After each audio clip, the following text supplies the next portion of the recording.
In the heart of the Appalachian Mountains, where the mist clings to the hills like an old quilt, there once lived a woman named Maggie Bell. Born in a one-room cabin deep in the hollers of West Virginia, Maggie was an ordinary girl in most ways, except for one. She never slept. Now, when she was a baby, her mama and daddy didn't notice much. Babies cry, babies fuss, and some babies just don't sleep much. But as Maggie grew, something became clear. While the other children would drift off on their straw mattresses after a long day of chores, Maggie would lie awake, eyes wide, staring up at the wooden beams of the cabin ceiling, listening to the wind whisper through the trees. By the time she was 5, her parents would tuck her in at night and wake up to find her sitting by the fire, knitting tiny scarves for her dolls, or humming an old mountain tune she must have heard from the church choir. "Child, you got to get some rest," her mama would say, running worried fingers through Maggie's thick chestnut hair. Folks can't live without sleep, but Maggie did.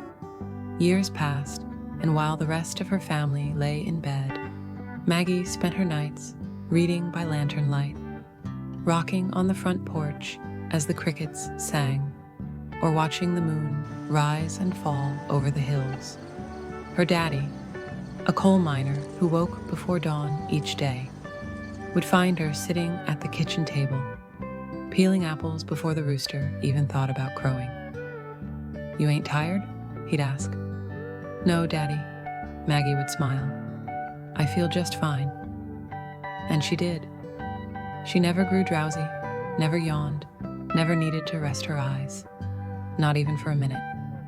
Doctors came from Charleston, some even from up north, to examine her. They poked, they prodded, they muttered words like miracle and medical marvel, but none of them had an explanation. One doctor, a city man in a fine gray suit, leaned over and asked her, "Don't you ever wish you could sleep, just to see what it feels like?" Maggie thought for a moment and then shook her head. "Why would I, sir? There's too much living to do."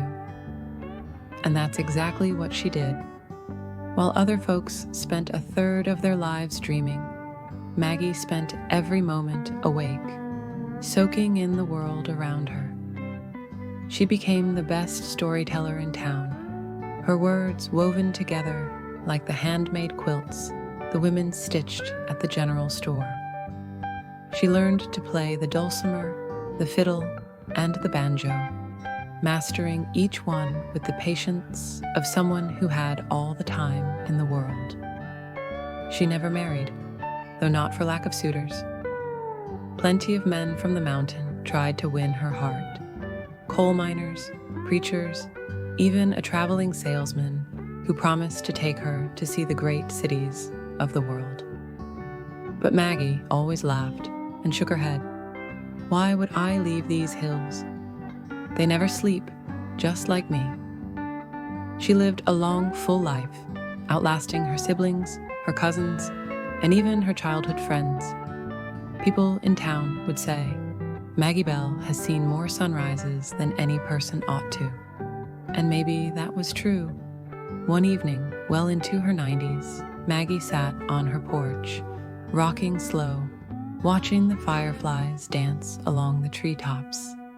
A young girl from town, a great-great-niece, or some other distant kin, came to visit. The little girl climbed up onto Maggie's lap and asked, "Aunt Maggie, do you ever get lonely at night when everyone else is asleep?" Maggie smiled and pulled the child close. "Oh, honey," she said softly, "the world never truly sleeps. There's always a river running, a bird singing, a star shining.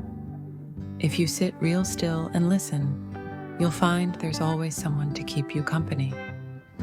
That was the last thing she ever said.